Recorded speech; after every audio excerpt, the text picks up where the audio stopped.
Guys, welcome to my channel. तो आज हम जानने वाले हैं कि डोपामाइन और क्या है एक्चुअली डोपामाइन और कैसे काम करता है और कैसे इसे कंट्रोल करा जा सकता है। तो इसके बारे में हम जानेंगे। तो इसके लिए आप अंत तक वीडियो को देखिएगा और जो जो आपको नहीं समझ आएगा वो आप कमेंट सेक्शन में लिख सकते हो।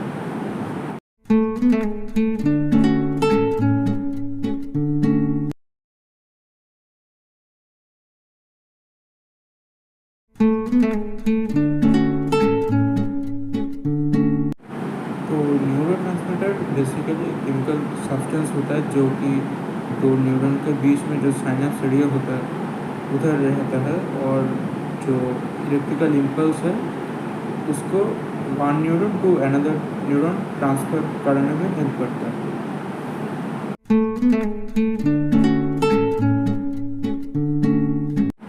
तो अब हम जानेंगे कि न्यूरोट्रांसमीटर की हिस्ट्री के बारे में। तो बेसिकली जो न्यूरोट्रांसमीटर डिस्कवर किया था उसका नाम था ऑटो लीवी, जो कि 1921 में डिस्कवर किया था। और एक्चुअली ये हुआ था कि दो चेम्बर था। तो एक चेम्बर मान लो, एक चेम्बर ए और दूसरा है चेम्बर बी। तो चेम्बर ए में फ्रॉग ए है और चेम्बर बी में फ्रॉग बी है।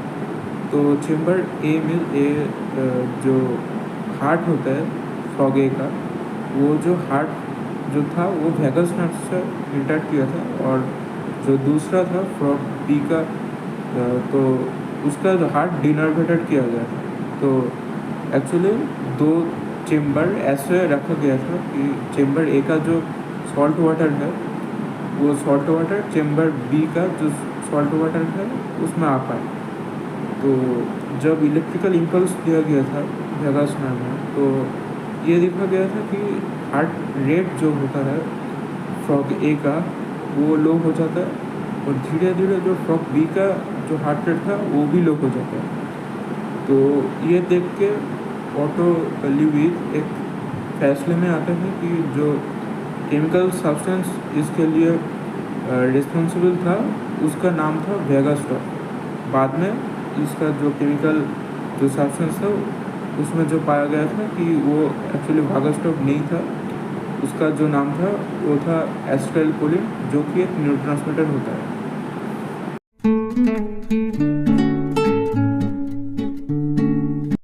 तो अब हम जानेंगे कि न्यूरोट्रांसमीटर किसको बोला जाता है, मतलब उसका क्राइटेरिया क्या है। तो उसका जो पहला क्राइटेरिया है वो न्यूरॉन में पाया जाना चाहिए। और दूसरा जो था वो प्रोड्यूस न्यूरॉन से ही होना चाहिए। और तीसरा जो है वो न्यूरॉन से रिलीज होना चाहिए। और फोर्थ ये है कि जब न्यूरॉन से वो प्रोड्यूस होता है तो एक टारगेट एरिया में ही उसका काम होता है। और जो फिफ्थ होता है वो ये होता है कि उसका फंक्शन के बाद वो इनएक्टिवेट हो जाए। तो यही ही था क्राइटेरिया ऑफ न्यूरोट्रांसमीटर।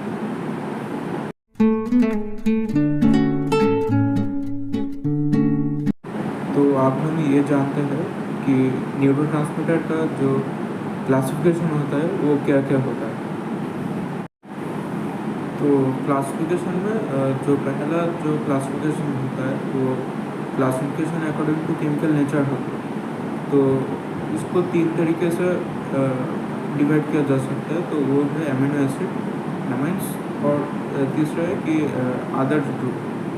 तो फर्स्ट जो होता है एमिनो एसिड, तो वो एक्चुअली फास्ट साइनेप्टिक ट्रांसमिशन करता है। और दूसरा उसका जो नेचर है उसको inhibitory and excitatory in nature होता है। तो उसका एग्जांपल ये है कि गाबा, ग्लूटामेट, एस्पार्टेट, ग्लाइसिन। और दूसरा जो है एमाइन, तो एमाइन बेसिकली एक मॉडिफाइड अमीनो एसिड होता है। तो वो भी same inhibitory and excitatory in nature होता है। उसका एग्जांपल होता है histamine, dopamine, serotonin, adrenaline and non adrenaline. और तीसरा एक होता है आदर्श ग्रुप में, जैसे एसिटाइलकोलिन हो गया। तो वो एसिटाइलकोलिन एक्चुअली कोलिन और एसिटाइल कोएंजाइम से मिलकर बना होता है। और उसका जो एंजाइम होता है वो है कोलिन ट्रांसफरेज। तो इसका दूसरा जो क्लासिफिकेशन होता है इसका जो फंक्शन होता है उसके तौर पे किया जाता है। तो फर्स्ट क्लासिफिकेशन है एक्साइटेटरी इन न्यूरोट्रांसमीटर और दूसरा है इनहिबिटरी न्यूरोट्रांसमीटर। तो एक्साइटेटरी न्यूरोट्रांसमीटर जो होता है एक न्यूरोट्रांसमीटर होता है जो कि उसका पोस्ट साइनेप्टिक न्यूरॉन है उसको एक्साइट करने में मदद करता है। और दूसरा जो है इनहिबिटरी न्यूरोट्रांसमीटर वो एक ऐसा टाइप का न्यूरोट्रांसमीटर है जो कि उसका जो पोस्ट साइनेप्टिक न्यूरॉन है उसको इनहिबिट करने में मदद करता है, जैसे कि डोपामाइन। और अगर आप एक्साइटेटरी न्यूरोट्रांसमीटर का देखो तो उसका एग्जांपल में पढ़ता है acetyl choline, nor adrenaline and etcetera.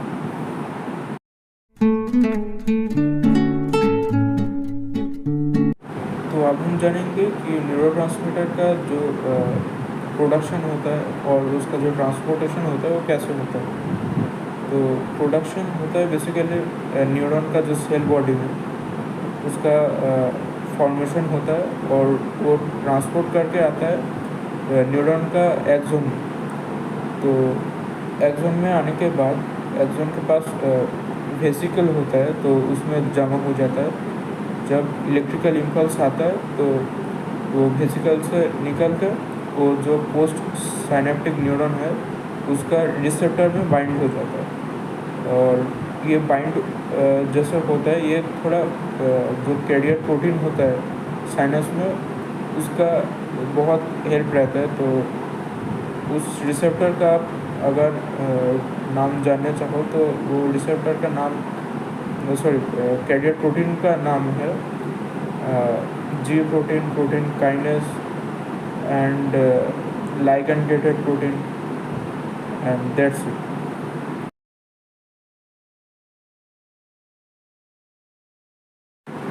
तो अब हम जानेंगे कि न्यूरोट्रांसमीटर कैसे इनएक्टिव होता है। तो पहला जो है कि वो डिफ्यूज़ कर जाता है, उसका एक्शन के बाद वो डिफ्यूज़ हो जाता है। एक ये तरीका हो सकता है। दूसरा तरीका जो हो सकता है खुद को डिस्ट्रॉय करा लो या फिर इंटीग्रेट करा लो। फिर तीसरा हो सकता है वो ऐसे जगह चला जाए जिसका उसका कुछ काम नहीं है। हाँ, और चौथा जो हो सकता है वो इनकार और या फिर रिमूव हो जाए किसी बॉडी से। और फिर जो ये होता है कि वो खुद को जो रीअपटेक करता है।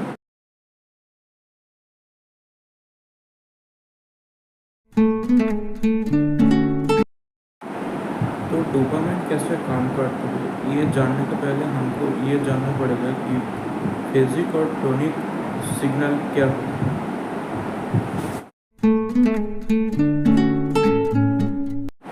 तो डोपामाइन का जो फिजिक और टोनिक सिग्नलिंग होता है तो आप उसे ऐसे समझ सकते हो कि एक रेस्टोरेंट में आप बैठे हो और आपके आसपास बहुत कन्वर्सेशन हो रहा है। तो आप एक किसी कन्वर्सेशन को ढंग से सुन नहीं पा रहे हो तो आपके बॉडी में जो डोपामाइन जो लेवल होता है वो मिनिमम होता है। तो उसको बोला जाता है टोनिक सिग्नल।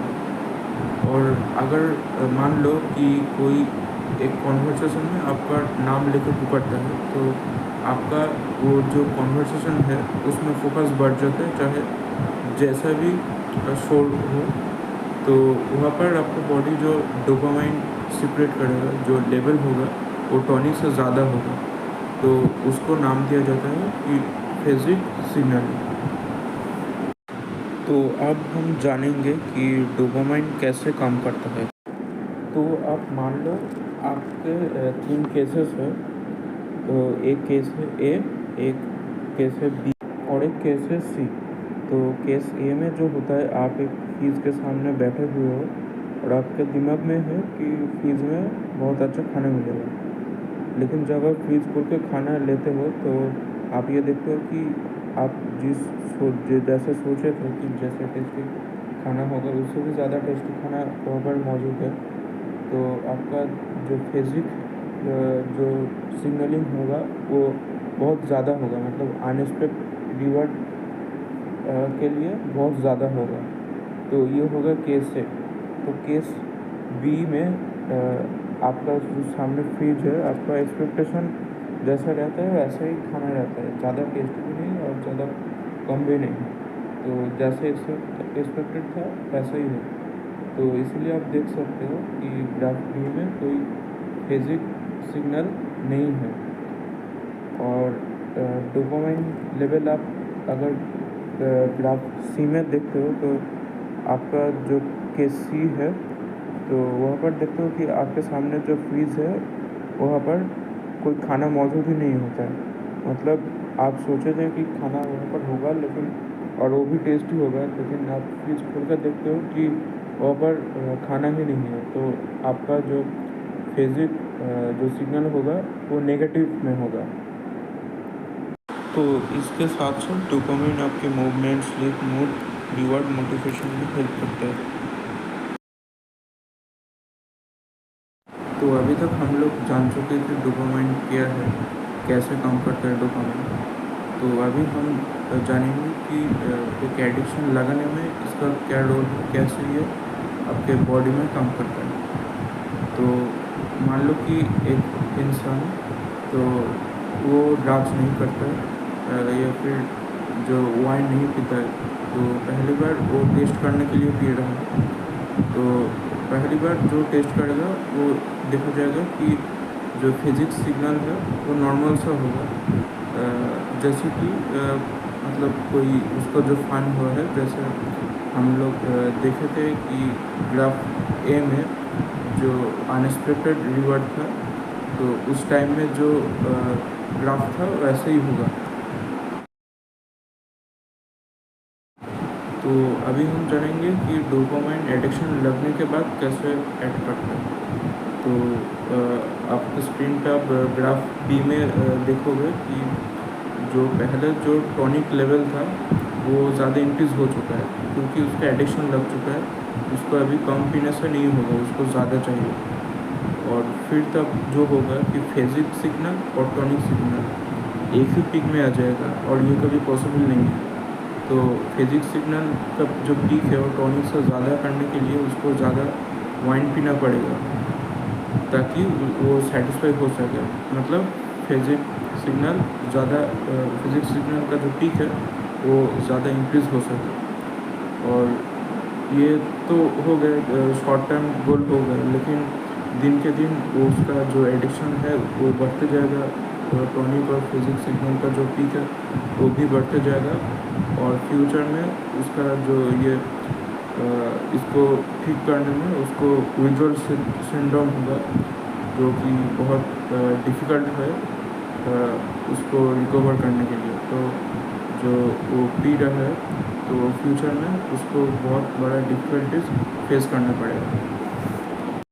तो अब हम ये जानेंगे कि डोपामाइन डिटॉक्स कैसे होता है। तो पहले तो ये जानना पड़ेगा कि डोपामाइन डिटॉक्स क्या होता है। डोपामाइन डिटॉक्स जो होता है, डोपामाइन का जो एक्टिविटीज़ है उसको डिटॉक्स करना, ना कि डोपामाइन को डिटॉक्स करना। अगर आप डोपामाइन को डिटॉक्स करोगे तो वो आपके बॉडी के लिए अच्छा नहीं होगा। तो जो बेसिक डेफिनेशन है डोपामाइन डिटॉक्स का वो ये है कि the detoxing of the activity of dopamine.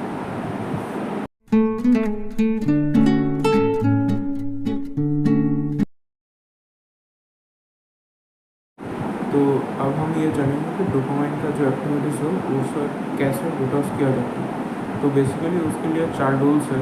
तो फर्स्ट है the rules of pain before pleasure, and the second is the rule of avoidance, third the rule of barriers, and fourth the rule of boredom. तो अब हम ये जानेंगे कि ये 4 rule क्या होता है और कैसे कैसे होता है।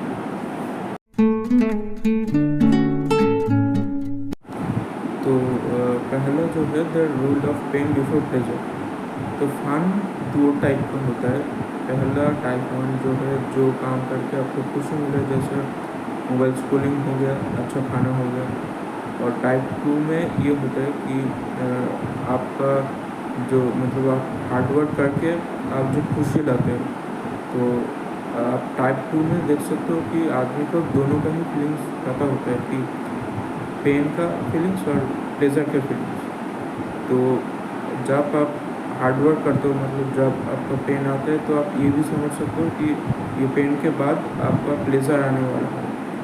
तो आप दोनों का ही अहमियत समझते हो और आप ज़्यादा मेहनत करते हो, जैसा कि बाद में आपको खुशी मिलने वाला है।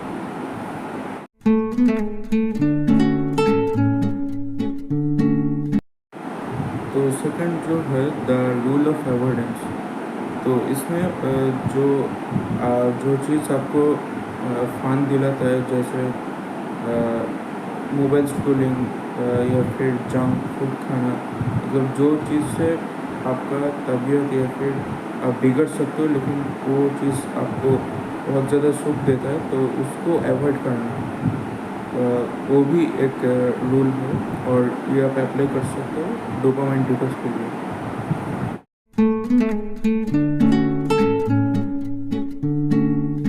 तो the rule of barrier, rule of barrier ये है कि बैरियर जो बेसिकली होता है आप यहाँ पर कि आपको जो काम के आपको टाइप 1 का जो फंड मिले, तो उसको एक बैरियर सेट कर देना ताकि आप वो काम ना कर पाओ। तो बैरियर बेसिकली 3 टाइप का होता है, क्रोनोलॉजिकल, जियोग्राफिकल और कैटेगोरिकल। क्रोनोलॉजिकल में वो जो होता है कि आपको टाइम के हिसाब से वो काम करने का मौका मिलता है, तो आप उस टाइम को ही रेजिस्ट करते हो। जैसे मान लो कि आप इंस्टाग्राम ज़्यादा चलाते हो, तो आप डिजिटल वेलबींग में जाकर एक एप्लीकेशन होता है डिजिटल वेलबींग, तो उसमें जाकर आप टाइम सेट कर दो कि आप उस टाइम पे ये नहीं चलाओगे। और जियोग्राफिकल बैरियर ये होता है कि मान लो कि आपको चिप्स खाना है, तो आप उस टाइम पे अपने घर पे चिप्स का पैकेट नहीं रखो, ताकि आपको जो ध्यान है उसमें ना जाए और आप चिप्स ना खा सको। और कैटेगोरिकल ये है कि आप जो काम करो, आप जो काम करके आपको खुशी मिले, वो आप उस काम में आप एक बैरियर सेट कर दो ताकि आप वो काम ना कर पाओ।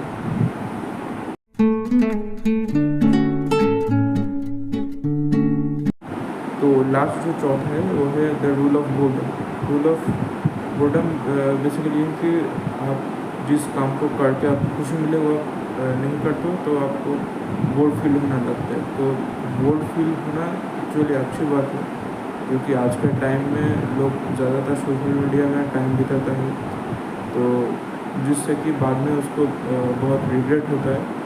तो उससे भला है कि आप बोर्ड ही फील करो, और ये आपको जो छोटी छोटी खुशियाँ है, जो छोटी छोटी चीज़ें हैं, उसमें आपको खुशियाँ ढूंढने में मदद करता है। तो रोल ऑफ बोर्डम, तो बोर्डम एक अच्छी चीज़ है, ये आपको फ्यूचर में बहुत ज़्यादा मदद करेंगे और रिग्रेट होने से बचाएंगे।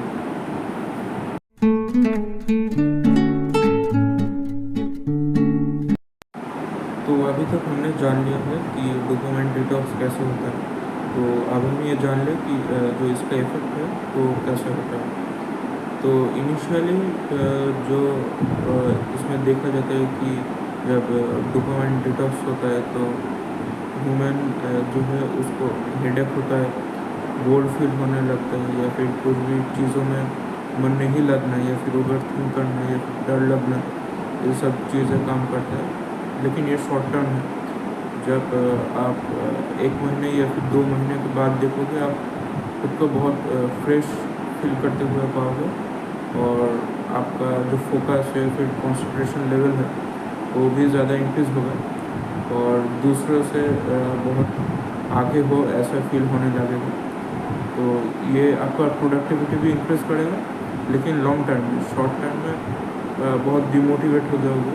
लेकिन अगर लॉन्ग टर्म के हिसाब से देखोगे तो ये बहुत ही इसका एडवांटेज है। तो अभी तक हम डोपामाइन क्या है, डोपामाइन कैसे काम करता है, और डोपामाइन को कैसे कंट्रोल करा जा सकता है वो हमने सीख लिया है। तो उम्मीद है कि हम इसको अप्लाई करके अपना जो फ्यूचर है उसको और ब्राइट करेंगे। और यही मैं कंटेंट में आपको देना चाहता था, चाहे जैसा भी क्वालिटी हो, क्योंकि ये मेरा फर्स्ट वीडियो है, मैंने बनाया है खुद से, तो एडिटिंग भी खुद से ही किया है।